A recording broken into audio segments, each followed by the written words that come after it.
Mana toyga dayardık. Bir ele maşına. Janagı bizdin kırgızlar 10'dan 15'ten maşınаны tizip kap-kara kılıp понт кыйкырып бакырып жолдун баарын ээлеп пробка кылып тойда авария болуп адам да өлүп калып атпайбы? Булар да ашып кетсе 3 машина же 2 машина менен эле ЗАГСтан өтүп чакан той жасап коюшат. Акчаны үнөмдөп, ашыкча ысырапкерчилик кылбай.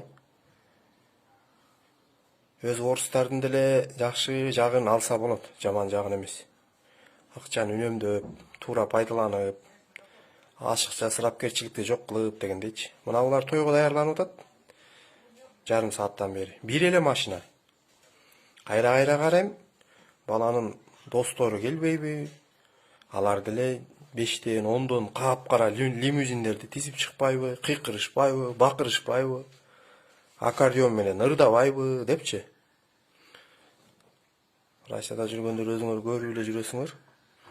Орустардын тойлору кандай өтөт? Ашып кетсе 30 адам, же 10 адам, же 15 адам. Кафелерде деле мындай скромный эле өткөрүп коет да. Бизде сыялай бир айылдын эли көчүп келет го. Кеминде 300 же 400 адам барып кыйкырып бакырып, мас болуп, жакалашып. Короче, ушундай.